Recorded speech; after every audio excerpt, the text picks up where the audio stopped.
తాకట్లో ఉన్న మీ బంగారాన్ని విడిపించి ఆ రోజు ఆన్లైన్ రేటుకి కొంటాం. Sharma gold company. మద్యం విక్రయాల్లో తెలంగాణ సర్కార్ రూట్ మార్చుతుందా? సీసాలో మద్యాన్ని టెట్రా ప్యాకెట్లో పోసి మందుబాబుల జేబులో పెట్టేందుకు సిద్ధమవుతుందా? కర్ణాటక తరహాలో టెట్రా ప్రయోగానికి సై అంటుందా? అంటే అవుననే సమాధానం వినిపిస్తోంది. మరి టెట్రా ప్యాకెట్లలో మద్యం అందుబాటులోకి వస్తే మందుబాబులకు కలిగే లాభం ఏంటి, నష్టమేంటి?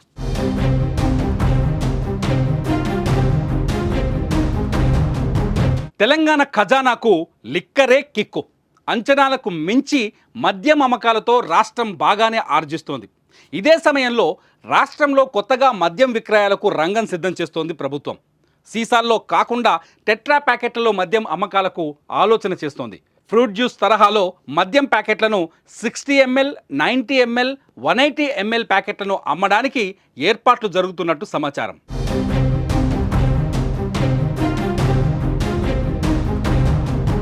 కర్ణాటకలో మెక్డవెల్స్ నంబర్ 1 కంపెనీ 90% టెట్రా ప్యాకెట్లలోనే మద్యం విక్రయాలు జరుపుతోంది.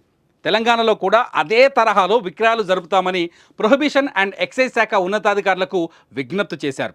అదే విషయంపై 2 సార్లు కలిసి చర్చించారు. టెట్రా ప్యాకెట్ల వల్ల ఖర్చు తగ్గడంతో పాటు ప్రభుత్వానికి, వినియోగదారుడు, కంపెనీకి కలిగే ప్రయోజనాలను వివరించారు. దీంతో వారి ప్రపోజల్కు ఓకే అన్నట్టు తెలుస్తోంది.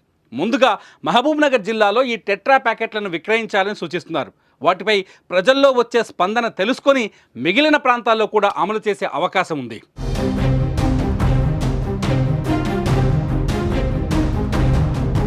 సీసాల్లో దొరుకుతున్న మద్యం కంటే టెట్రా ప్యాకెట్ల ద్వారా ధర తక్కువగా ఉండనుంది.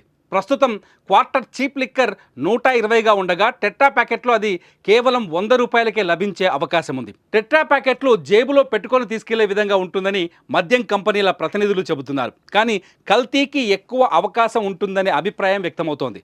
టెట్రా ప్యాకెట్ను వేసే సీల్ మద్యం కల్తీ కాకుండా ఆపగలుగుతుందా? ప్యాకెట్ మందం ఎంత వంటి విషయాలపై స్పష్టం చేయాల్సిన అవసరం ఉంది. గతంలో మహారాష్ట్ర తరహాలో ప్లాస్టిక్ సీసాల్లో మద్యం విక్రయాలు చేయగా వాటికి సులువుగా సిరంజీల ద్వారా కల్తీ చేసేవాళ్ళు. ప్యాకెట్లలో మద్యం వస్తే అదేవిధంగా కల్తీకి అవకాశం ఉంటుందని అంటున్నారు. మరి టెట్రా ప్యాకెట్లలో మంచిదా కాదా అన్నది ఈ వీడియో కింద మీరే కామెంట్ చేయండి.